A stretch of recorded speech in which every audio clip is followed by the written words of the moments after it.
Now I want you to put the Vigo in the arch. Under the arch there. If everything you're doing is bad, I want you to know this. You be careful there, alright? No one listens to me.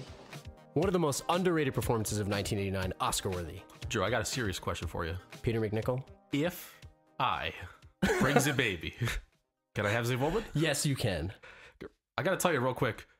I didn't know the guy wasn't foreign until Really? like 5 years ago. Ally McBeal, Peter McNichol? I had no idea. I thought it was a really strange accent. Well, we'll get into him in a little while. But welcome back to the Last Row podcast. This is our New Year's special.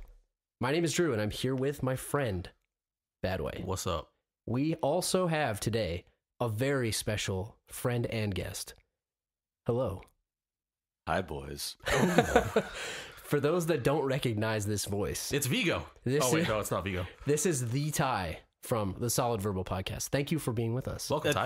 Thank you for having me. I shouldn't have said hi, boys, because that was a little bit weird for me too. But, what's the movie again today? Ghostbusters 2. Oh, okay. Not That's one. why I'm here. I was wondering why you guys invited me. As you know, Ghostbusters has played a prominent role in my life. Pretty much every day there is something that reminds me of Ghostbusters. So thank you for inviting me. I promote this show every chance I get because I think you guys are doing a killer job. Well, we appreciate it. I'm just thank happy you to for be that. here. I'm happy to be here. We thank you very much for that. You're like a celebrity to us. Celebrity? Okay. We look up to you. Yeah. All right. Well, I appreciate that. Thank you. We do look up to you. I have a statue over here with the rest Is of my the statue Ghostbuster a toys. fat head in the other room? Sitting him- right next to the Shrine of Him Vigo. with his podcasting headphones on. Yeah, let's do this. I'm fired up. So we had to bring you on just because you are a resident Ghostbusters fanatic as we are ourselves. So I am, yes.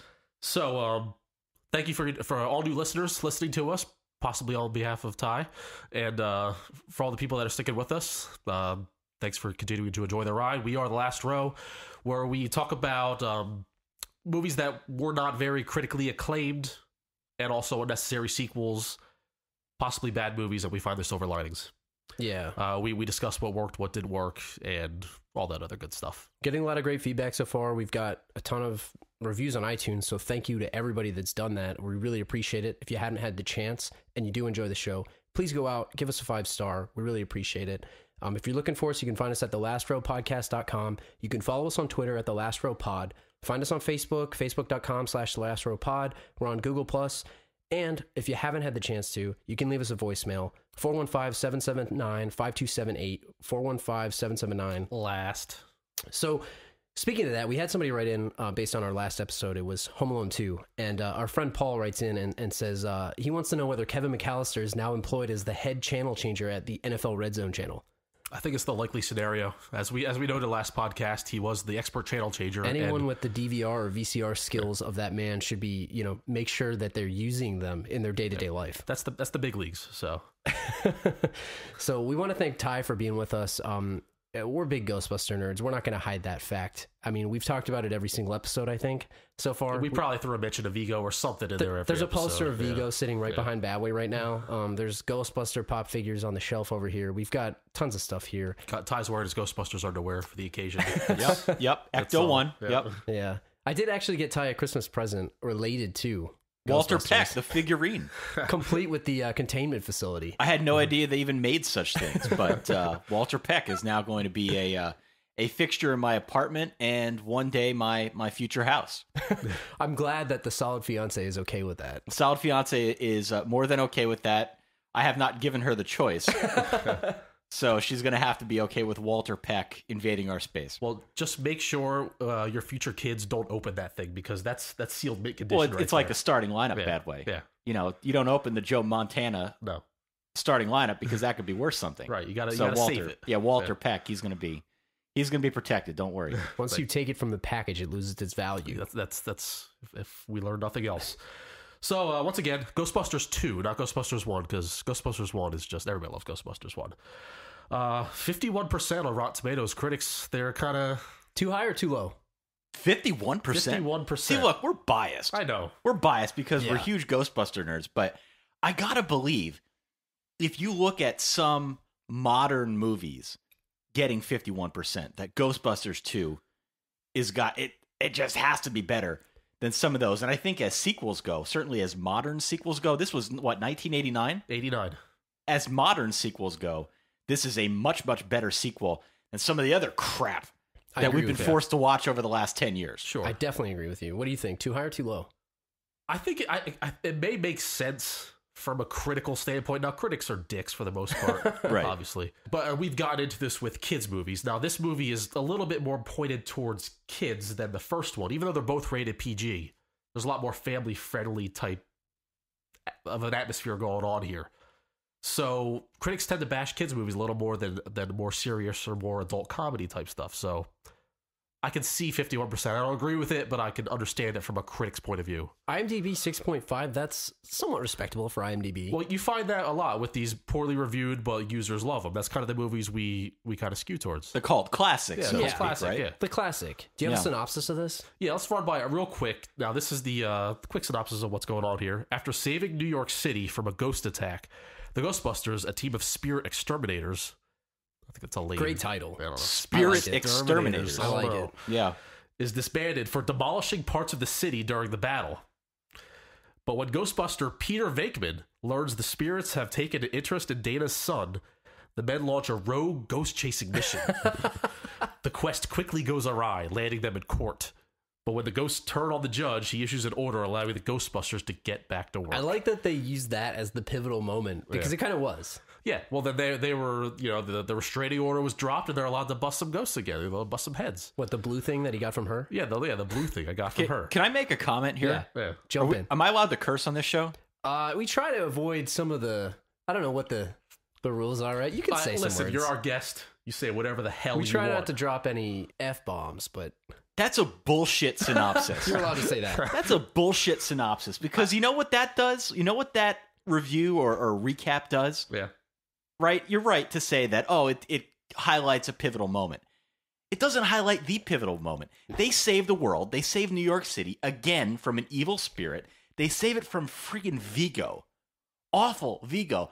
Yeah. By the way, Ghostbusters 2, way more creepier than Ghostbusters 1 because of that stupid painting. Right. Right? You can't even... I'm like 33 years old at this point.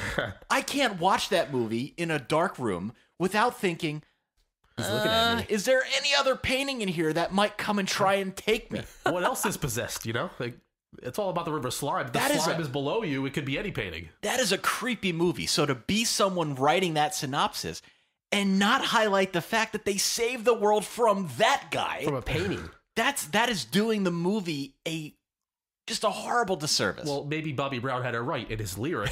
right. What about Vigo, the master of evil? What about Vigo? I think we're on the same wavelength here, Badway. Well, I think what I'd like to do, talking about this, is let's look at the second one and kind of compare it to the first one. I know, Badway, you put together a great list of similarities, so to speak. Okay. Yeah. Well, first of all, I want to highlight quickly the differences between Ghostbusters 1 and 2 from a kid-friendly point of view, first of all, before we get to similarities. So, I compiled a short list. In Ghostbusters 1, there is... Now, this is both rated PG. In the first one, there is supernatural fellatio. Yeah. Man-on-ghost action by Ray. Yeah, but it's a poltergeist, right? Yeah. People are smoking everywhere in this movie. Wait, hold on. Do you want to know about the story about the supernatural fellatio? What's that? So when I was a kid, I loved this movie. Yeah. But my dad taped it off of television for me. Yeah. Which they always cut that part out. So I was at my uncle's house the one time and we were going through it and we were like, let's watch Ghostbusters. And that scene came on and it was VHS days. So I was like, what? Yes. Is this like a director's cut? I never knew that was in there. I had the exact same thing. My copy was taped off of ABC. Where and you know all the commercials. I even remember the commercials. Yeah. You're right. And that scene was not in there. So it was edited for TV. A lot later, I found out that he got the ghost fellatio. Anyway, I didn't mean to cut you off. That's fine. Everyone's smoking in the first one, which is like a big no-no now, especially for a PG movie. Venkman is a creep, a huge stalker of Dana. You don't get any... I mean, he's still backing all Dana in the second one, but it's not nearly as... It's not restraining order. Yeah. It's not as nearly as creepy. There's a lot more cursing in the first one. Yeah. Sexual innuendo. A lot of that is going on, most of it by Venkman. Now let's take this with the ghost list of Ghostbusters 2, for example. There's none of that stuff in the second one that I mentioned. But I went on the ghost list of the Ghostbusters Wikia, which is amazing. They do a great job over there. We've got a lot of experience with Wikias. Yeah, as rivaled by the 24 from the 24 Wikia. days. So these are the type of ghosts that are in the second one. Now, the first one, the ghost list was all like standard ghosts, like ghost driving taxi or ghost walking down the street. We have a Titanic. We have an animated toaster. We have a mink coat, ghost train, tub. And the guy running in Central Park. The ghosts are more kid-friendly, I feel, in the second one, which lends to the fact that it's trying to appeal to an even younger audience, really hammer home that PG rating. Well, one of the things that we talked about, too, is that this came out after the cartoon had aired. And the cartoon did a good job of... I mean, kids love the first one, too. Let's be serious.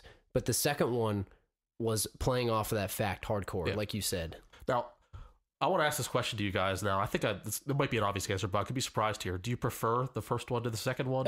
Is it no doubt about it? Yeah, it's a slam dunk for me, the first over the second, because the first was creative. Yeah. Right? That one came out, when was that, 83? 84. Somewhere in that range. So it was about 5 years or so before number 2. It was creative at the time. Of course, none of us were old enough at that point to really bask in the critical acclaim of a creative movie, but as current movies go, Ghostbusters 1 was actually pretty creative for its day, and it would be now if it were still coming out. I think I prefer it just because it's got more on the comedy side than Ghostbusters 2. Ghostbusters 2 is funny and has comedic value, and it's not that far removed from Ghostbusters 1, but I just think the Stay Puft Marshmallow Man, I think things like Gozer, those scenes to me are a lot stronger than anything we saw in Ghostbusters 2. Keymaster, Gatekeeper. But it is closer, to its credit, it is closer to Ghostbusters 1 than a lot of sequels are to their original movies. Drew, you feel the same way? I feel like one's a better movie. That's not up for debate. One's a better movie, but two's fun. And anyone that is a Ghostbusters fan would say that 2's fun. It's a fun movie. Yeah. I know there's people that like hate this movie with a passion. Yeah. But for me, I can watch this every time it's on TV. It's funny because every movie we've done so far, it's like, hey, if it's on television, I'm going to stop and watch it. Yeah. And I do it with this too. I'll watch it every single time it's on TV. I enjoy every moment of it. It's not as good of a movie, but I enjoy it. Yeah, it's the type of movie where I feel like it's better in scenes, whereas the first one, I enjoy it more if I watch the whole. All right, so let me do the move that you guys do on all your podcasts. Again, it's thelastrowpodcast.com. Thank you. For those playing the home game. What worked for you guys? Because obviously we're biased. We're all sitting in the room. We're all pretty giddy about doing this podcast. What was it specifically that worked for you guys in this movie that makes you look at it and say, wasn't all that worse than Ghostbusters 1, was actually pretty close? Well, I know what Drew would say, and I'm going to steal your thunder right now. And it was at the top. It was at the top of the show with the sound clip. Yeah, it's Janosz. I feel like Janosz totally worked in this movie. Do we ever figure out what his nationality is? No. Because when they ask him, he says the Upper West Side. Yeah, it's ambiguous on purpose. He's from the Upper West Side. And like I said, true story. I had no idea he was. He had a regular American accent wherever the hell he's from. I thought he was that. I thought he was a foreign dude. He's like an Eastern European actor. He's like Romanian. I had something. no idea. I didn't know. I never watched Ally McBeal. I never put it together that was him. He was a bad guy in 24. Yes, he was. At some point, he played like one of the president's men. He was like the aide. That's what I found out. When I saw him in 24, that's what. That's the Ghostbusters. Wait a minute. He doesn't have this accent. That's what I found out. I just feel like he's one of the most quotable characters of any movie I've ever watched. Yeah. Every single thing he says is hilarious. Like, I love the part where he's walking into it's the first time they really introduce him, and he's walking into the museum, and he's watching the people like paint stuff, and he's like, everything you're doing is wrong or bad or whatever he says. And it's just so funny to me. He worked for me. The other thing that I love more so in this movie than other movies is I love Louis Tully. He's like extra Louis Tully in this, and I love him in the courtroom scene. It's my favorite part of the movie when he's like trying to coach the witness, and it's Peter Venkman, and he just totally gives up on the fact that, you know, he's even winning the case. He's like, you know, we've helped him enough. He's great to me. I love him. And along with what you said earlier, Ty, I just like that it's, in this case, it is more of the same. They took what worked from the first one, and along with a lot of the jokes that you kind of like, you may not get the first time you watch, or it'll completely go over your head as a kid. You watch it later on, and you're like, oh, okay. More like the same but different, if you catch my drift. You know what I mean? Yeah. I mean, but I think along that lines, there's things that didn't work in this movie for me too. And I mean, I've got a few things. The first one that I put is Vigo as a believable villain. Yeah. Now, I'm all about Vigo. What do you think about Vigo? Give me your honest assessment. God. He has great 80s wispy hair, doesn't he? Did you ever see that picture of the actor? Like, it was a behind the scenes picture, him like sweeping.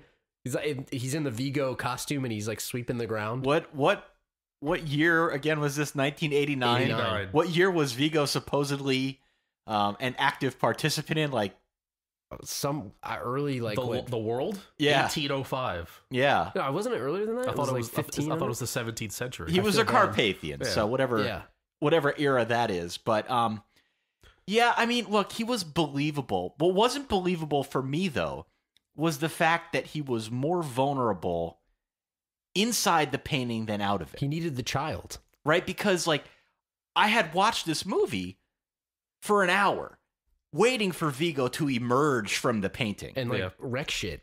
Right, because when he comes out, then he's one with Earth, and you know, when he's one with Earth, then yeah, he might potentially wreck shit. Yeah.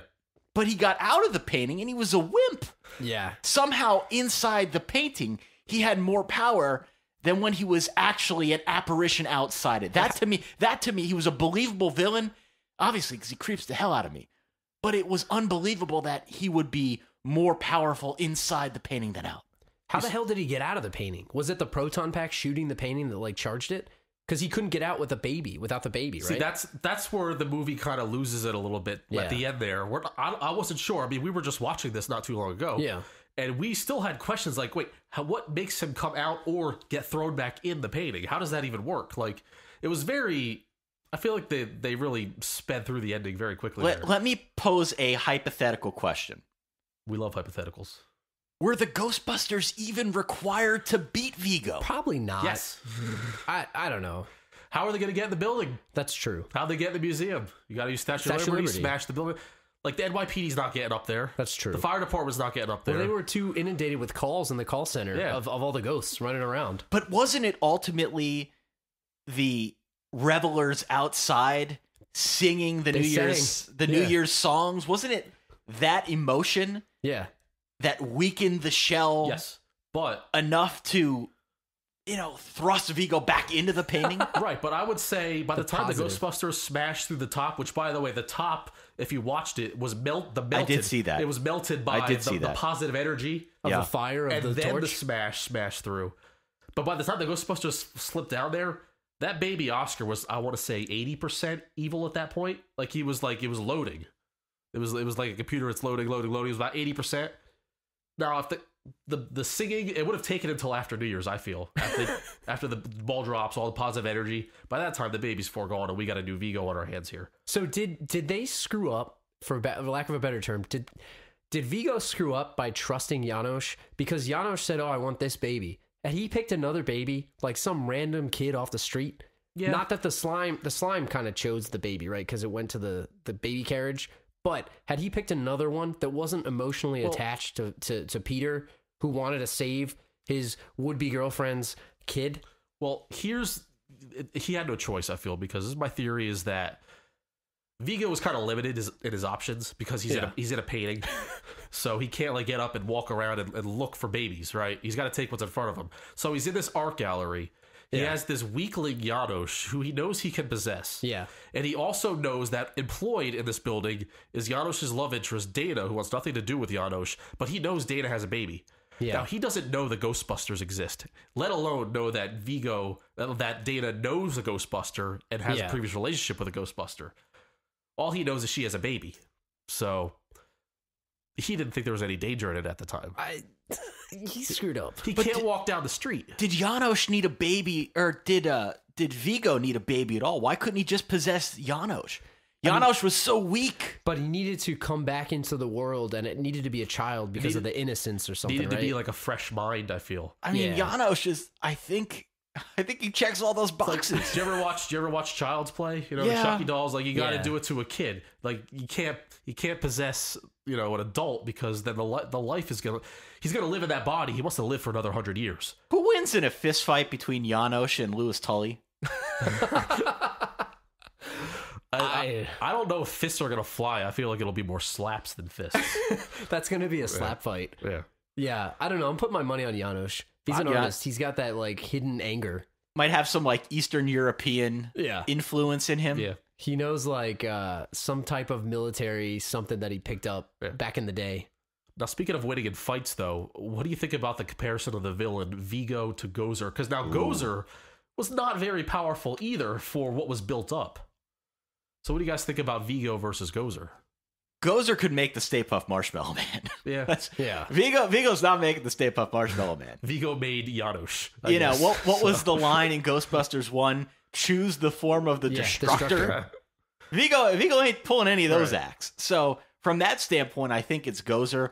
Also, I think the gender ambiguity that Gozer brought into the plot, not something that, like, I prefer that to Vigo's wispy hair. Do you think like you can go to the barber and be like, give me the Gozer? Like that flat top, like you know what was in her hair? Mousse. They don't even make that anymore. Like you go to the barber shop, you're like, yeah, I'll take the Gozer. Yeah, give me the Gozer high and tight. It was a hot style. That was like a half bottle of LA Looks at the time, you know? LA Looks. Wow. The stuff that like you touch it and it starts immediately flaking. Right. You don't get it wet because then your hair falls down. Yeah. That was LA Looks all the way in 1984. Now, talking about the fight between Gozer and Vigo, there's a couple of the similarities between 1 and 2 that I wanted to get out there. First one is like this is goes on the negative and the positive to Ghostbusters 2. First one being Statue of Liberty versus the Stay Puft Marshmallow Man. Now, there had to be another giant in this movie because there was a giant in the first one. Did you guys feel the Statue of Liberty was a little bit forced? It was for the kids. Cheesy. It was for the kids. It's like it's an icon. I mean, they even say it. They're like, oh, we need something pure. We need something like to get the people happy, right? I don't know. I didn't like it. I like the Marshmallow Man better. So we're picking between the two, which one we like better. I mean, it was totally a move from Ghostbusters 1 to bring the Statue of Liberty into it. Like if they could have used the Stay Puft Marshmallow Man in Ghostbusters 2, like kind of corralled him and taken him into a corner and convinced him to come to the light side. See, they would have done that. That's essentially what the Statue of Liberty was here. And you brought up a good point. We probably should have recorded it like 2 hours ago. What's that? There's a lot of symmetry between that plot and this plot. Probably the reason why we like it as much as we do. I'm going to get into that in a second here. Now, I like your theory about having the Stay Puft Marshmallow Man for good, because we see Slimer come back in a good form. He drives Tully to the museum. So it would have been nice. I guess maybe they couldn't control him. I guess they had to jump in the Statue of Liberty. I guess they wanted to be a little different, but it would have been nice to get into that building with Stay Puft Marshmallow Man. That would have been something that I certainly would have enjoyed. Another item. They were locked up in a jail in the first one. They locked up to an asylum. That's another total similarity. Total ripoff move. Right. They also had a bureaucratic dick in this movie. Walter Peck in one, the mayor's assistant in the other. It's the same character. I think Peck is a stronger character than bigger dick, right? Fuller, right? Because he was throwing the weight of the EPA like around, saying, "Hey, I'm going to shut you guys down." He had the Con Edison guy come in and turn the power off. I believe it would be correct, though, to say that Walter Peck was a bigger jerk instead of a bigger dick, because everyone in this room knows that Walter Peck had no dick. Yeah, that's right. So let's be clear here for the people listening at home. We aren't some amateurs. Walter Peck had no dick. So it's poor choice of words. Right. Yeah. Right. We also have the Slimer fight in the beginning versus the Scoleri brothers fight. That was a very similar in action there a little bit. Again, total copy move, and that's again leads me to the negative reviews. What did you like better, though? May show. Did you like? I like the Scoleri brothers fight better than the Slimer fight. I like the idea of the Scoleri brothers, but the Slimer fight was better because they didn't know what the hell they were doing there. I want to know more. They were going off the cuff. I want to know more about the Scoleri brothers. Like, I know he gave him the chair and tried him for murder, but I want to know more about them. They looked old. Like, how old is this judge? They look like they were from 1520 or something, Yeah, you know? I thought they were from the 40s or something. Like, yeah, they almost looked like they were from Al Capone era or something. Could have been his first trial. I don't know. Wexler. He's a jerk. But I like that scene better to me because it just had a lot more anger in it. And it was the whole positive energy versus negative energy, that whole theme, right? But I like that scene so much better because it had all the comedy aspects of it, and then them like, oh, we got to put the packs back on. We haven't used these in how long? But you're talking about the trial as a whole. Yeah. Okay. But I also the fight too, because I just like the Scolari brothers because it kind of got them into the mode again. Yeah. You know, like Slimer was cool because it was kind of their first job, but I thought Scolari brothers was better personally. Okay. And we already talked about Gozer and Vigo, and also the beginning of the movie, we see Peter Venkman in the first one kind of doing like the ESP test. Yeah.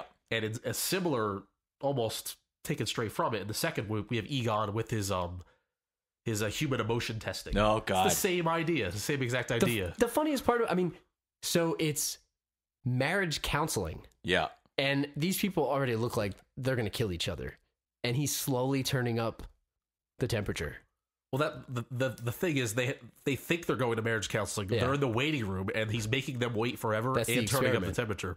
I mean, this is a genius idea. Yeah. But they look like they were going to murder each other. So I thought that was funny, too. I don't know. It was just the little things, to me, that were really fun. Yeah.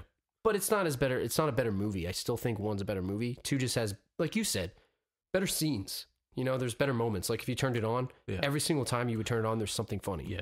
But like Ghostbusters 1, it's the kind of movie you want to pop the DVD in. Yeah, it's a more complete movie. I don't pop DVDs in anymore, but I would for that one. Yeah. Any other thoughts on the similarities? There are a ton of similarities, and you could kind of go over those till you're blue in the face. But I'm interested in that scene where Egon's running his social experiment, and I'm interested in it because there's a scene there, a little spot where Dana Barrett shows up. She feels that something is amiss. She wants Egon and maybe Ray to check into it. Egon says he'll bring Ray in on it if she's cool with it. But there's that little scene where Egon gets a peck on the cheek from Dana. Yeah. And I kind of come back to that time and time again in watching this movie because all of us here were too young to really appreciate Sigourney Weaver as this 1980s sex symbol. Right. Yeah. But it's very apparent in this movie that they're selling her as such. Yeah. He gets a peck and he's over the moon. Ooh. We saw Louis Tully in Ghostbusters 1, who was just infatuated with Dana Barrett. Peter Venkman obviously has a thing for her. Hell, the ghosts even have a thing for her at this point. No one can keep their hands off Sigourney Weaver. And so just that little shred of, oh, maybe she's into me, that look on his face, to me was very defining for Sigourney Weaver in this role. Oh, Dana Barrett still got it where it counts, and all the guys are still into her. So I trust that you don't share this sentiment. Well, it's a different day and age. Yeah. Women aren't wearing their hair the same way Sigourney Weaver wore her hair in that movie. They're not wearing the same sorts of things. It's tough to compare eras when you're talking about like 80s starlets, the same way it is to try and compare like the 1927 Yankees to the 1961 Yankees. It's a different game. You can't compare eras because so much has changed. But it's iconic to me the way they treat Sigourney Weaver in Ghostbusters 2, in that it's very similar to how they treated her in Ghostbusters 1. Right. Now, can I tell you, I'll share a quick story here. Ghostbusters 2 was the first movie I saw in the theaters. Yeah, well, I can go a step further. I watched that. We're all from the same area. I watched that in downtown Allentown at the Eric Theater. If you remember the Eric Theater, which for folks who aren't from the area, the Eric is directly across the street from a county jail. Yeah. And when I went to see this at the time in 1989, I'm 8 years old. I'm with my mother. There were two other people in the theater. The immediate thought is there a jailbreak? Like why aren't there more people in the theater watching this thing right now?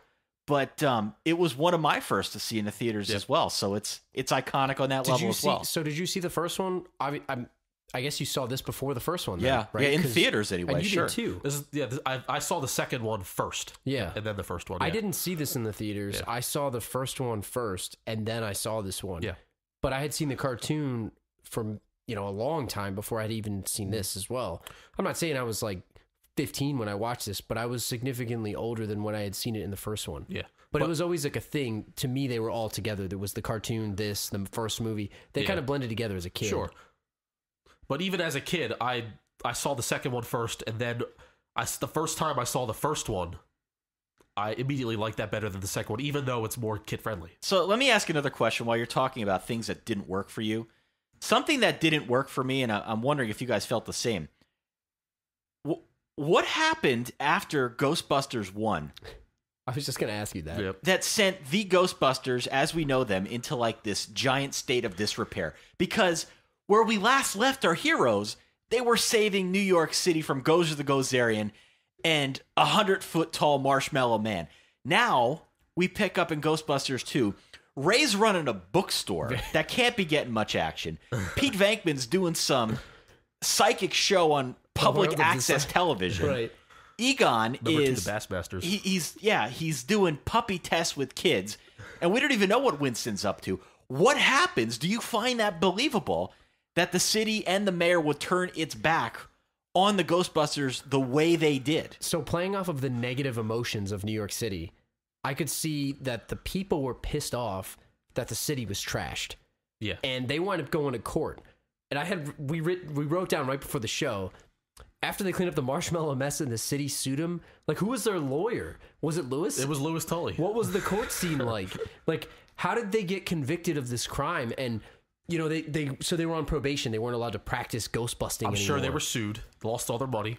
But then how does Pete Venkman afford that swanky apartment in Manhattan? That's a sweet He apartment. stashed his money under his mattress, I'm telling you. So they couldn't collect it. Because I wonder how up on the books they were when they were running that business in 84. And you said this to me, Badway. So was this a state court? Was it a federal court? Like, couldn't they just go to North Jersey and start ghost busting? Or ghost only in Manhattan? Go to Chicago, California, London. And why does every end of the world plot seem to center around New York or LA? Well, it's... Well, it's big city, LA, it's Like, I want to know the Hollywood. end. I want to know the end game for the villains. If you take down New York City, is that then your cue to go after Philly? Your cue to go after tri-state Boston, area. the tri-state area, right?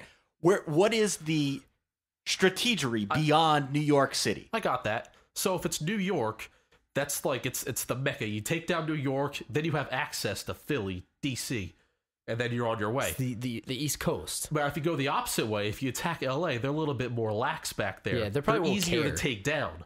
If you notice, Independence Day, they went for Yeah. LA because it was easier to take down. Once you take down LA, then you can move east. It's a lot easier to do. Something else that I found really jarring in this movie was the transformation, of Janine.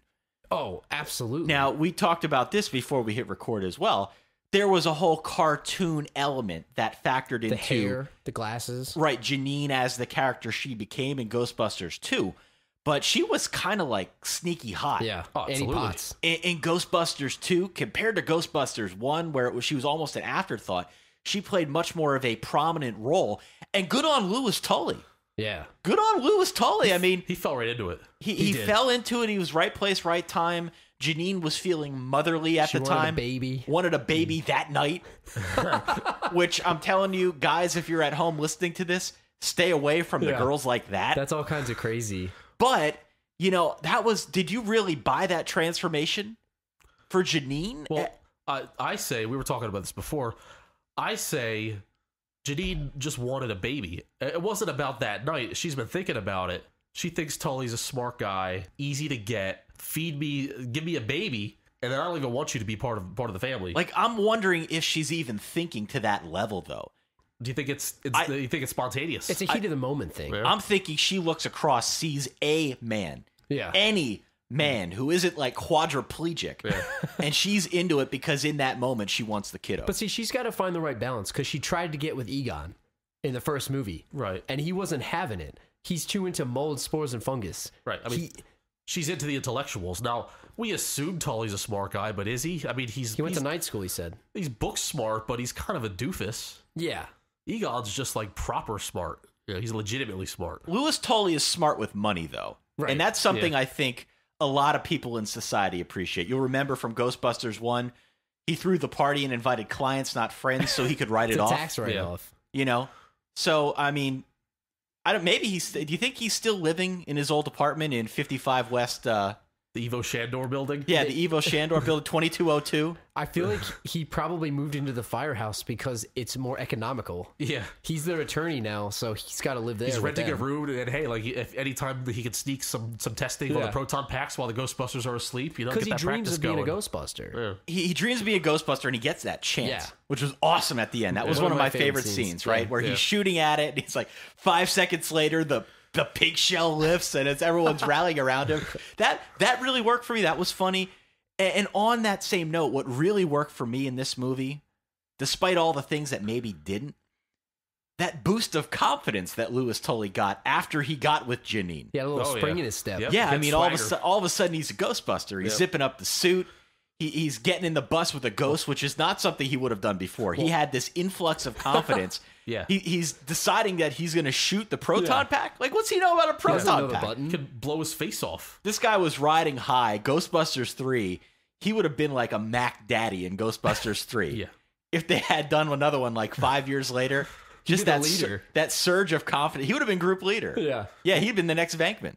It would have been funny to see him like written as a character fighting off all the babes.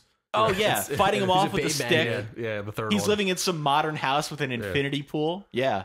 I want to ask you, what's a better side job, okay? So we got these guys doing all these random jobs, okay? Raise a cult or the kids' parties? See, now what do you think's like... Yeah. What do you think they like more? You said, "Where's Winston?" That's where Winston. That's right. is. I forgot about Yeah, that. the See, kid parties, That's the how birthday forgettable parties. that was to Well, me. Ray's got his book deal. Is Ray's a cult. Winston's got nothing except latching on to Ray's Ghostbuster parties. But maybe it's Winston's parties and Ray's like, yeah, I'll help you out. Yeah. I'll help you out. I mean, Winston's probably a laborer. What do you guys think Winston does? Like before he signed up He to looks be like a Ghostbuster, mechanic. did they say what he was? He looks like a mechanic. I don't know. He looks like a hardworking guy, like a blue-collar guy. Maybe he's a construction worker, Yeah. contractor. He'll build your house If there's for a you. steady paycheck, he'll do anything. Yeah. He was pretty tough, and he was definitely a type A personality. He wasn't going to let anyone push him around. So Yeah. maybe he worked on the docks, Security guard. security guard, Yeah. something where he's definitely asserting his will on other people. What TV network would carry World of the Psychic, by the way? I We're say talking it's about got to side be jobs. like gotta be public, PBS, right? It's got to be public access something. I mean, he said the guy Bassmasters is the #1 show. Yeah, number two under Bassmasters. It looked like a somewhat credible production, though. So the lady that was on. Those effects are a little rinky dink. What did they say? The no respectable psychic will go on the show because they Yeah. think he's a fraud, and he is a fraud. He But, said, I am a fraud. but I don't know. He just to me it was believable. I love the story of like that girl. Now, before we move on, getting back to the Ghostbuster parties, I have 2 questions for you. Number 1, how much are they charging? You think Oh, wow. to throw a Ghostbusters kids party? How much are they charging now, or how much are they charging in 1989? How much would you pay? Ooh. Say you have a kid, he's 8 years old. It's right now. What does a clown cost? I don't even know. The this real stuff. Ghostbusters are in your apartment now. They got sued, but you might still respect You them. get him on the cheap because Yeah. they got sued. Yeah. Wow. How much am I willing to pay? So like $100? Is that what? I don't know. In 1989? I mean, that's a lot of money in 1989. 1989, I say you can't go over 50. Maybe you go it's over like 50, it's 50. like you over 50, it's like you've got a bit of a thing for these fellas. It's like under the table too, So- right? They're not taxing the stuff. oh no, Was Bozo making more? Bozo Bozo was the clown? definitely making Yeah. more.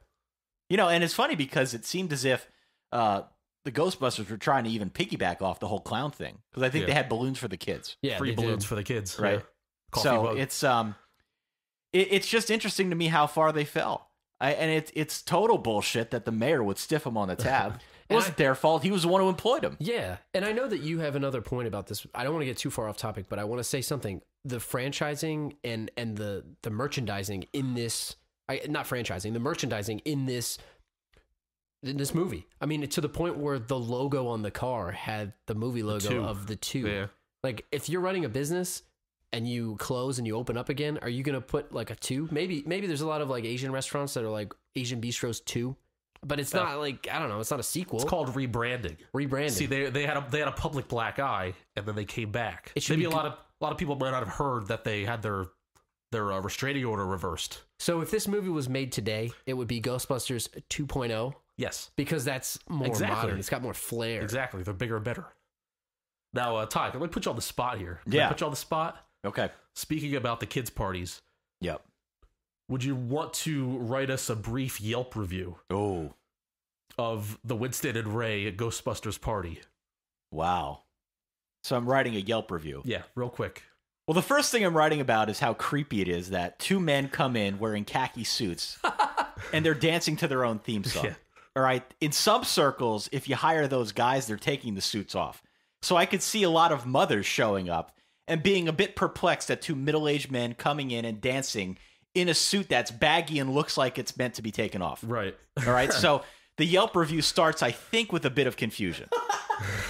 All right. I'm confused. If I've never seen this act before. Okay. The other thing I wonder then is, now we didn't get to see a whole lot of this in the actual movie itself, but they kind of cut the act short. What did they do after the song and dance? Well, I would hope, as a customer, I would think that they would do some kind of fake ghost catching magic trick or right. You would think that try to like catch a ghost, quote unquote. They should have brought some props, though. They only had the proton packs, and they didn't use them. They brought the real ones, too. Yeah, they could have killed dangerous somebody. Could that have been? Hey, that would have been awesome. Hey, kid, try out this proton pack. Here, shoot it. So I got to believe that outside the dance, and maybe outside free balloons for the kids, there's really not much there. Like, maybe they could show them the proton packs, but the kids don't care because kids are kids. Kids want to hit buttons. They want to shoot stuff. Yeah. Right? They don't care about this. They'd rather play at the time, they'd probably rather play Duck Hunt on the Nintendo. Right. Well, didn't Exactly. they hate it? They hated it him right? immediately. They they booed walked him. in the door and they were like, my dad says you guys suck. I think the parents were probably a little bit more in tune with the Ghostbusters than the actual kids. So I just don't know what their move was after the dance, and I'm worried they were a one-trick pony Badway. Yeah. So I probably. think my Yelp review is probably 2 stars. At this point, we don't have enough information to go on, but the ambiguous dance followed by maybe pictures, maybe Polaroids at the time. Yeah. You could touch my proton pack and get a don't look directly at the trap. Yeah, that whole thing. Get a balloon that is green like Slimer. To me, that's like 2 stars. Yeah. I got another one for you, Ty. I'm going to put you on the spot again. Yeah, please. I'm on a roll. So, talking about how much these parties cost. Yeah. When they start getting back into the swing of things, all right, they're going back, they're busting ghosts, they're going to that place with the hanging china closet and all that. What's a realistic rate for them to come and bust your ghost? So, what's an exterminator? I mean, they're essentially exterminators, That's but what they're they a are. high-priced exterminator. How much money are these guys charging to go and bust your ghosts? I'll start this by saying Ghostbusters 1, the first bust they did, Venkman off the top of his head charged the hotel $5,000, but I think it was a bullshit price. Yeah. Because he was being just random. Yeah, it was just random. Well, and you said they had no idea. So here's one of the things that also did not work for me in the movie. Which ghost should we be afraid of? Which ghost should we be afraid of? Because there are some, like the train that ran over Winston, which made no dent. It shocked him. Yeah. But it ran directly through him like an apparition. He was scared. There were others, maybe a little bit like Vigo, but I'm thinking in particular of the woman's mink coat that gets off and jumps and runs down the sidewalk. Clearly there were ghosts like that. Clearly there were ones like the Stay Puft Marshmallow Man that could actually hurt people. Right. So I think they need some classification, some internal structure within their billing system to figure out if this ghost can hurt me, then X. If not, then Y. Well, I guess there's a class and price point. There's the solid ghosts that, like Stay Puft or the Mink Coat, that you can touch. Then there's the free floating vaporitions that can fly through you but can't really hurt you, can they? And maybe that's why Janine in Ghostbusters 1 was asking people if it was just an apparition or if it had arms and legs. Yeah. So we don't know the ins and outs of that. $5,000 to me feels like a number he threw out of nowhere. Yeah. However, when we're talking ghost, I think the sky's the limit on what you can charge. What if you charge $10,000? Yeah. Because what's a ghost? Who else is going to do this for you? Yeah. What if I say your mink coat can eat you? Yeah.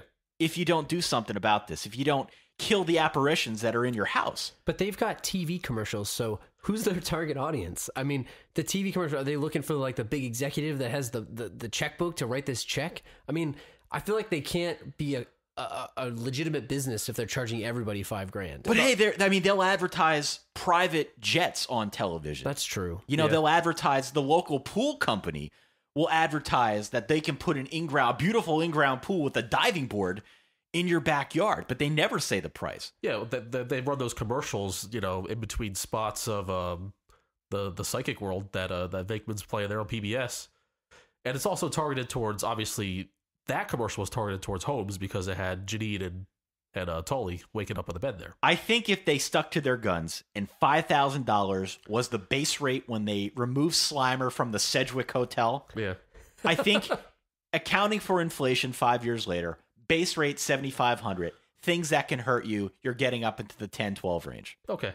So, and that could be for anybody, and I'm sure there could be financing, and I'm sure there's like a clause in the contract say, you can have a payment plan, but if you don't pay after X amount of days, we're putting this ghost right back in your house. Or the juice starts running. Yeah. Or there's interest. Yeah. Well, what about the guy that was running in Central Park? Who's paying them? Is that the city? Is that the city of New York? Well, there was a fractured relationship with the city. Yeah. Though. What's up with that? And they were catching him. Was that just on the goodwill? That's say, on hey, public property. Somebody maybe just called him. It's like a dog catcher. That's on public property. Maybe it was one of those promotional deals that they did try to get their name back out Marketing. there. Yeah. We're no fluke. People use Central Park all the time. We're going to do this for the good people of New York. Yeah. I don't know. I think you're on the right track there.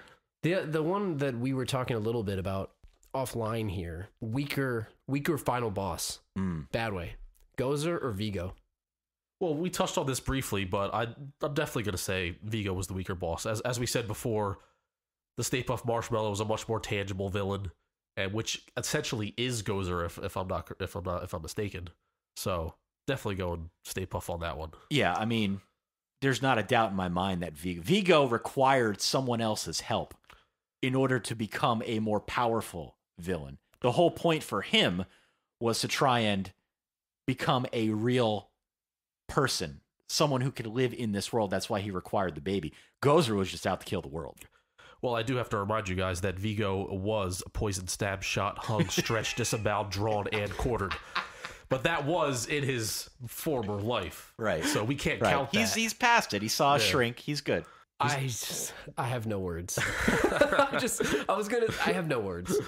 I'm staring at the painting right now, right behind you. Yeah, you have the Vigo painting. You also, in the bathroom here, you have a picture, and, speaking of ambiguity, we've got a picture of 3 of the Ghostbusters that stare back at you if you are a man and going number 1. That was the Christmas present that Badway got me. And you notice they're all pointing, and Stance is kind of smirking. The funny thing is, he said to me, like, so the funniest part about this picture is it looks like, if you don't know who those guys are, it looks like it could be your uncles. Your 3 uncles. Or somebody that you know, and they're pointing at you. I strategically placed that there. They're ready to believe you. To make everyone uncomfortable that goes and uses the facilities here. Absolutely. Another thing I wanted to ask you, both of you, is it possible, in any way, shape, or form... Is it possible? ...that Oscar is secretly Peter Venkman's kid? Yes. Oh, wow. The answer is yes. Wow. I'm going to tell you why. Oh, yeah? Ooh. All right?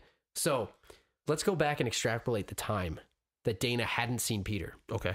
So, what is it? It's been 5 years since they were practicing Ghostbusters. 5 years since the Stay Puft incident. And you said, let's say, okay, she's pregnant for 9 months. This kid is probably what, like roughly a year, 8 months to a year or something. He's roughly, still a baby. Call him a year. He's a baby. Yeah. So the orchestra's stiff. He's off performing in Europe somewhere, right? Right. The supposed father. Yes. I think it's certainly possible.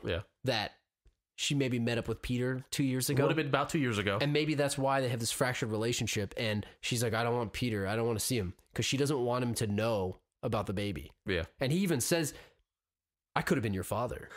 Which is a really awkward, that's weird an awkward thing to line. say to a baby. Yeah. That's a weird thing to say there. I mean, what do you think? I think you guys might have something here. And here's why.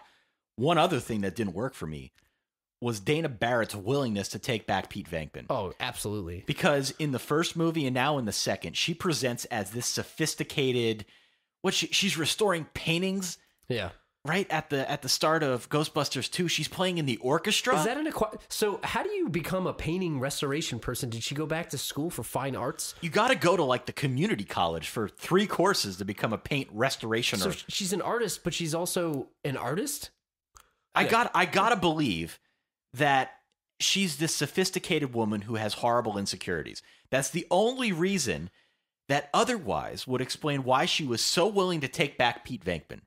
At first, in the beginning part of the movie, she's like, don't bring Venkman in on this. Please, Egon, don't mention this to Pete. Because Oscar's his father. Right. But does he ever mention me? Right? She wants to know then. Yeah. So she's dropping hints that maybe she still has feelings for him. However, it's apparent from the very get-go that she finds him too immature. She doesn't want anything to do with him. He's too immature. I agree with that. But now she's a damsel in distress. Absolutely. Now the kid's in distress. Now she's willing to not only stay in his apartment, not only, hooch herself up for some fancy dinner, but, we talked about this before. Maybe some extracurriculars going on there. We don't know. She was very willing to take him back, and it didn't take a whole lot of time to get there. So perhaps she's thinking, maybe we can get things to a point where I'm confident this man's mature enough to be notified that he is the father of baby Oscar. She ran to his apartment in what? In a robe. She peeked out of the doorway with a towel. She was one step above being the creepy stripper in Central Park with the trench coat. So on the flip side here, Venkman usually doesn't fall for this type of woman. I mean, That's true. He seems more of like the floozy, dumb blonde type of guy. But she's sophisticated. But here's my point now. So she's kind of slumming a little bit, I feel, because she's probably from a rich family. She probably has degrees in both art and music, which is ridiculous. Right. I feel like she's really well off. She's an accomplished person. Was she a cello player? Something like that. A cellist, I believe. A cellist. I think that's how they So I feel identify. like family's got money. Does he see the money? Is it a money grab for him? Because, or is she's just a token hot girl, 80s hot that we don't know about? If I could quote the all-wise and all-knowing Taylor Swift, some people like the players and other people like the game. Uh-huh. I believe the player aspect of that would be one Dana Barrett. Pete Venkman just likes the game. Yeah. Pete Venkman's in it for anyone who's got interest. Okay. But that's why it's got no staying power. This relationship is doomed to fail. Even if he finds out that kid is his kid, he's not sticking around. It's not going to happen. There's no way it happens. I don't know. He could mature. No. He's starting to mature by the end of the movie. He was pretty good with that kid, though. I don't know. He was pretty good with the kid. Give credit where it's due, I'm not Tritz. buying He's it. on his level, though. That's the thing. I'm not buying it. I don't know when you became this crusader for single mothers, but he seemed like he was pretty good with the kid. No, I'm not saying that he was a bad father, Quote, because I believe that he is the father of this child. Yeah. I just don't believe that he's got it in him to not go chase the other floozy, blonde down the street that's like, just a girl that shows interest in him. Maybe a bit of interest. a wandering eye. Because he's a womanizer. Let's be real about that. He's a womanizer. It's true. He is. And I'm not saying he couldn't have a meaningful relationship with this fine person who's an artist and a cellist. Yeah. But catch. He's kind of he's like a frat guy. That's what he is. That's He's exactly a frat what he guy. is. Yeah. I mean, he acts like a frat guy. Before we move on from this, can I share something about my sexual past with you guys, if I may be so blunt? Absolutely. Ghostbusters 2, in the movie theater, I'm sitting there as a wide-eyed 5-year-old. The scene in the bathtub where Dana Barrett is in her bra, bathing her child. That was a seminal moment for many of us. First bra I've ever seen in my life. Yeah. Very first bare woman I've ever seen in my life, and it affected me to this day. I remember it. It was like I remember myself in the theater watching that, going, "What's going on there?" Yeah, I'm and afraid it, to ask too many questions it here. furthers the point that Sigourney Weaver in the 80s was a major sex symbol. Yeah. Because that was totally unnecessary. They didn't need that. In a kid's movie, too. I mean, maybe that's the balance. They're like, well, we got too much kiddie stuff in here. We got to up the ante a little bit. She is in the bra, and she's going, "Do you want to splash, mommy?" And it's like, whoa. It's Mommy's going to take a bath with you. block the kid out, and it's... But I didn't know what to do with myself. I was 6 years old. There were no feelings. Yeah, there's nowhere to put those Thinking feelings back when you're on 6. it was more like what is that? Interesting. Yeah, why is this happening? Why is this happening? Basically, first and last woman I saw in a bra. That's it. One thing that we were talking a little bit about, too, was Bobby Brown. So Bobby Brown did some prominent songs on this soundtrack. Yes. I want to know about the cameo that he's in where he's asking about the Ghostbusters pack for the kid, for his kid brother. Did he request to be in this movie? Was he saying, "Hey, I'm not going to be in this movie. I'm not going to do the soundtrack unless you let me in this movie"? Or was it a Columbia Pictures and Columbia Records was like, "Yo, we got to get him in this movie. It was a collabo. His agent pushed for it, I'm sure. Now, also the line, "Where can I get one of those proton packs? I want one for my kid." And Ray goes, "Yeah, that's not a toy. But it was a toy. But it is a toy. Total marketing ploy on that one. It's a sneaky marketing trick right there. There was a bunch of those too. The fact that they invented new packs, the slime blowers. Oh yeah. Every kid wanted one of those. I never had a slime blower. I did. I wanted it, and I got it for Christmas. It was awesome. It was really cool. But looking back on it, that's pretty lame.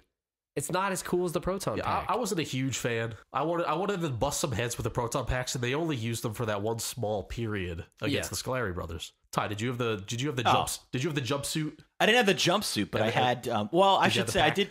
I went as a Ghostbuster one year for Halloween. For Halloween, yeah, which that's like a standard issue thing. In your kid years or adult? Oh, adult years. Yeah, this is like 3 months ago. Yeah, this was last October. Let's be honest. If you are aficionados about Ghostbusters the way we are, then clearly that is something everyone goes through. That's a phase. But I didn't have the jumpsuit until that. I did, however, have the proton packs and the trap. Yeah. Oh, the trap was key. The trap was key. Oh, that was my favorite toy. Yeah. Sort of the thing where you stomp down with your foot and the air pressure opens the trap. Oh, that was a legit toy right there. We were all part of that movement. Yeah. So, definitely great merchandising opportunities here, in the, again, early to late 80s. And we talked in the Jiggle All the Way episode, I believe, about Turbo Man. About getting the firehouse. Oh, yeah. Did you have the firehouse? I did not have the firehouse. Okay, because I was going to ask if you had the firehouse, if your mother would take away the slime that came with it. Because our moms did. Our moms totally did. Would that be a Mama Hildebrand move? Don't mess up the carpet. Yeah, I mean, maybe the slime would have been that would have been tough sledding. Yeah, I'm not going to lie, but certainly I was Ghostbuster crazed enough to at least try and give it a pull. Just never got there. I wonder where my mom kept the slime. She might have it to this day. It might be in her attic somewhere. She took it away from me. It's crusted up? You think it could work? If you bust out the firehouse and get it, you think it'll work? I would like to think it's still in ooze form. It's crusted. If it's got the fresh seal on it. Speaking of slime, I know we're running out of time, but I'm troubled by a scene in this movie. Please. What is it with Egon and the slime? There's an inference being drawn there. Ooh. He loves it. He loves it, but to what degree? Like, I don't want to get all weirdly sexual with this. He loved it. Right, but like, how much did he love it? I think he loved it to be private with it. Who posed the question? Was it Peter? It was Peter. You're not sleeping with it, are you? And there was no answer. He gave a look. He kind of gave a look, and then he turned away, and they changed the subject. But like, whoa, what was that? Like, what was going on there, guys? Ask me the question straight up. Did he do it? Did he? I see how I see it is. He lit some candles, popped open Tobin's spirit guide. Flipped to the sexiest page. Got the sexiest page from the succubus page. Yeah, from Tobin's spirit guide. Like, he would have wished that what happened to Ray in Ghostbusters 1 happened to him. Yeah. So he was trying to recreate that in his head. He's got Tobin's spirit guide open to the sexiest page. Light some candles like in 40-Year-Old Virgin. Yeah. Gets the silk pajamas on. I don't have to go too much further. You guys know. So did Egon penetrate the slime? I say to you, is the atomic weight of cobalt 58.9. Yeah. That's the answer. Obviously, yes. That's the answer. One of the things that we like to do on this show is we like to recast this movie, whatever movie we're doing. And I know that we don't have that much time left, but with this one, it's very hard to recast a sequel, right? Because or even the original, because this movie's so iconic. Yeah. The answer is no. You can't recast. But let's talk about the first one for a minute. Yeah. There's the rumor, and it was no rumor, it was pretty much fact, that the Winston character was written for, or was originally supposed to be Eddie Murphy. It was a completely different script, with Eddie Murphy being a prominent figure in this movie. Now, I pose to you guys, Ty, Drew, is this movie with Eddie Murphy better or worse? Eddie Murphy in Winston's spot as a prominent role. Because they rewrote basically the entire character, Winston. Think about how good this movie is. Yeah. Without him, it's just fine. And the original. The jokes are subtle. It's very low key humor. But then on the flip side, take Eddie Murphy. He's very brash, but he has great chemistry through SNL with Bill Murray and Dan Aykroyd. And Eddie Murphy was on fire in the 80s also. It would have been a different movie. Yeah. Would it have been a better movie? And B, does the sequel exist if he had been in there? Well, what I like about Ghostbusters 1 is that it's a comedy without being too much of a comedy. Right. So there's actually a plot to it. Very low key. Which isn't something you can say about a lot of the SNL kind of comedies out there. Even like the Seth Rogen stuff. Like, there was big news recently about The Interview, right? Like Right. it was a bad movie, Right. and it was just a stupid comedy.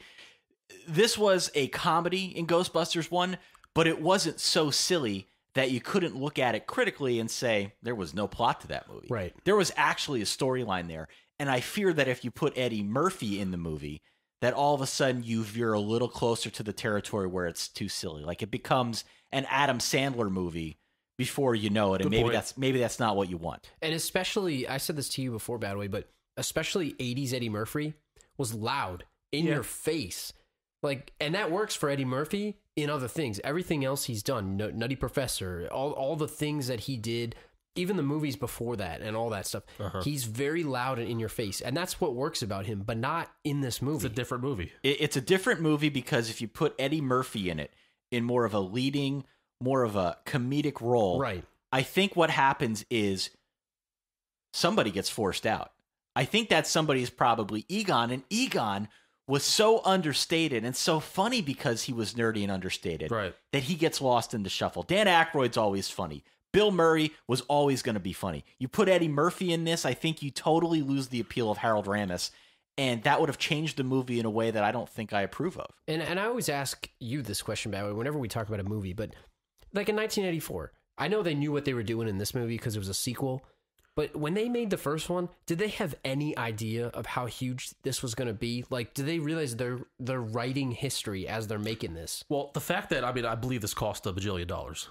The second one in 1984 right? money. The first one. Yeah. It was like one of the highest budget movies So ever. I feel like there was pressure there for it to be a success. There's no way they knew it was going to become this kind of phenomenon. I feel like there's no way. But I feel like, and you know, you can look back and they always say hindsight's 20/20.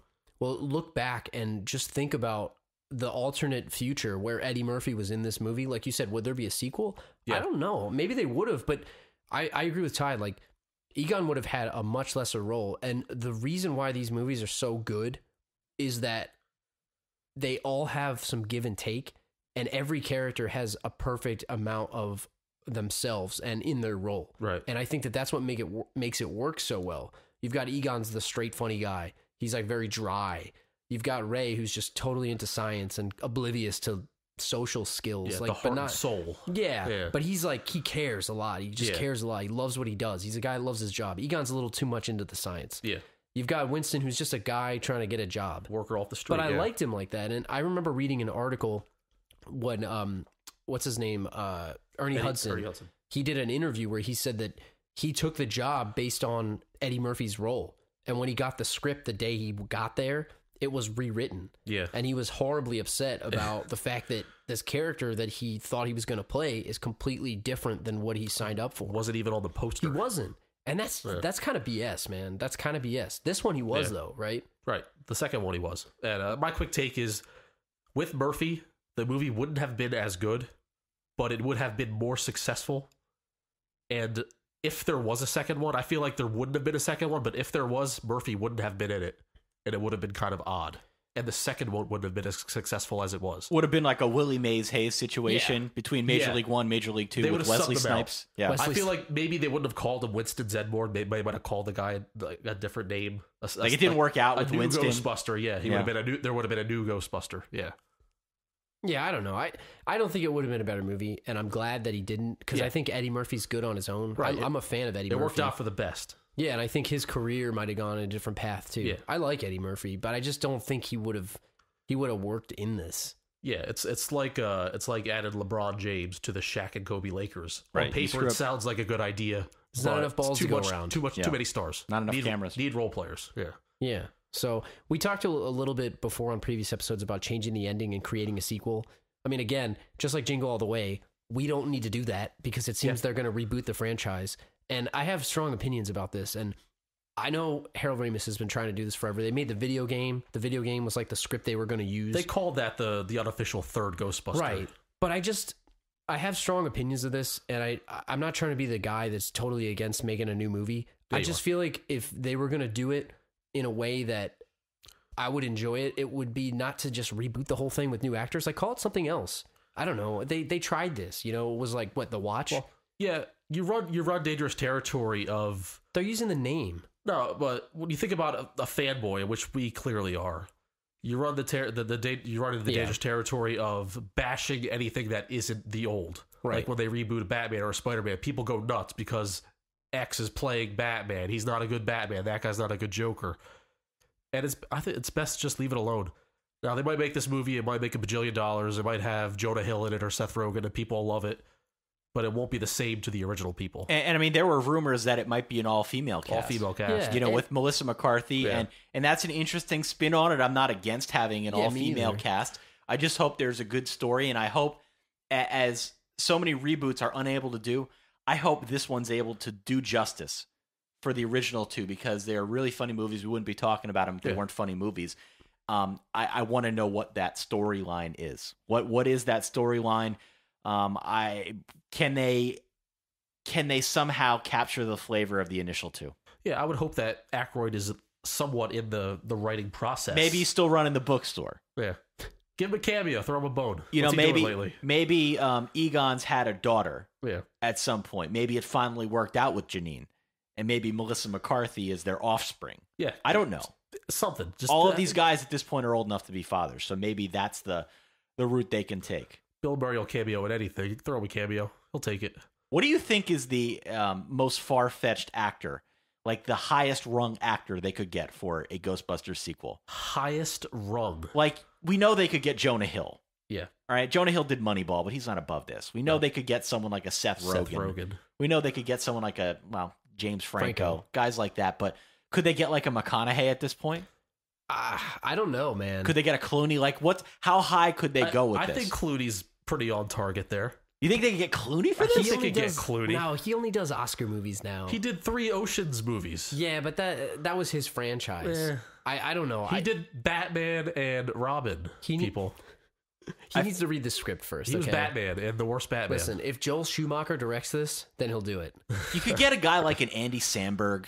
Cage will do it. Nick Cage will take any movie. So that's just assumed. It's like a 10 in blackjack. But I often think about this when I'm watching Ghostbusters.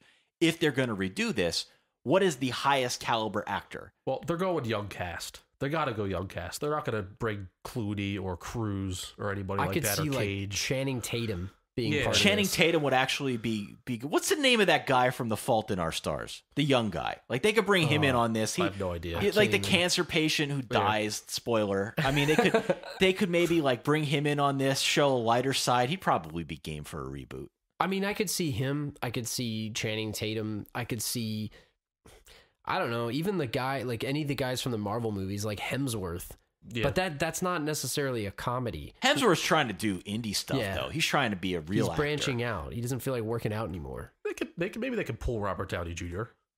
I'll tell you what, I would love that movie if he was in it. I think he would be awesome. He's the perfect. He's got that dry wit to him. Because he's Venkman. He's the closest to Bill Murray in this day and age that you're going to get. Even though Bill Murray is still Bill Murray, and you'll never get somebody to be Bill Murray. All this being said, I kind of hope they just leave it alone at this point. With Harold Ramis gone, I feel like you could just leave it alone and it'd be fine. Yeah. But having said all that, I'd go see it. If they made it, I'm in. Let's be serious. We're all going to watch it. We're all going to watch it. By the way, we all went to see it in the theaters when they re-released Ghostbusters after like 25 years or whatever it was. Made me the happiest person alive. On the big screen. I never did. I know you guys watched the second one, but I never saw any of them in the theaters. So that was awesome. Yeah. So I don't know. Any more thoughts about this movie? Well, I had questions, and we don't got to dwell on them. I think we've covered a lot of them already. I questioned Dana Barrett's dating life and her motives for got that out. taking back Pete Venkman, but maybe the child aspect comes into play. I question the role that the Ghostbusters had at all in defeating Vigo because of the goodwill of the men outside, men and women outside. That's the one thing that sticks with me, and we talked about what things didn't work. I don't know. I didn't like the reliance on the positive emotions versus the negative emotions of New York City. They bashed New York a lot in this movie too. It's called them crabs and negative, and even the mayor like broadly stroked them with a paintbrush of this negative stereotype. It's every New Yorker's God-given right to be nasty and mean. And I don't believe that. I've been to New York. New York's a nice town. What the hell? I mean, people in New York can be nice. Yeah. I had problems with the ghosts. Like which one should we find scary and which one shouldn't we? And just the Janosz character at all. I don't even know if that was needed. But beyond that, it was a Ghostbusters movie. So obviously, I'm in. I love Janosz, so I feel like this movie fails without him. Yeah. So I don't know. We pretty much, I mean, we could talk for another 4 hours, but we should probably wrap it up. So, well, thank you to everybody for listening. If you enjoyed the show, stay tuned for more. We're going to be doing this for quite some time. I want to thank everybody who left a 5-star review out on iTunes for us. If you haven't done so, please go ahead and do that. If you're enjoying the show, find us at thelastrowpodcast.com. Send us an email at thelastrowpodcast@gmail.com. Find us on Twitter at thelastrowpod. Look for us on Facebook, Google+. And again, leave us a voicemail, 415-779-5278. 415-779 last. So, and if you have anything else, just get in touch with us. We'd look forward to hearing from you. Yeah, and once again, thank you, Ty, for joining us. Hey, thanks for having me. Your Ghostbuster expertise. We'll have to do this again sometime when there's another movie. There's like 4 movies I know this well, and this just happened to be one of them. So if you ever want me again, it's been a lot of fun. I'm pumped to be on with you. You guys do a great job. You are welcome to come on this show anytime you want. Just call us. Awesome. That is Ty Hildebrand at the Solid Verbal Podcast. Solid Verbal Podcast. We talk about college football. Follow him on Twitter at Ty Hildebrand. Yeah, if you can spell it, a follow would be great. But otherwise, I'm just very honored to be here with you guys. Thank you very much. Right. We'll see you guys next time. See ya. See ya.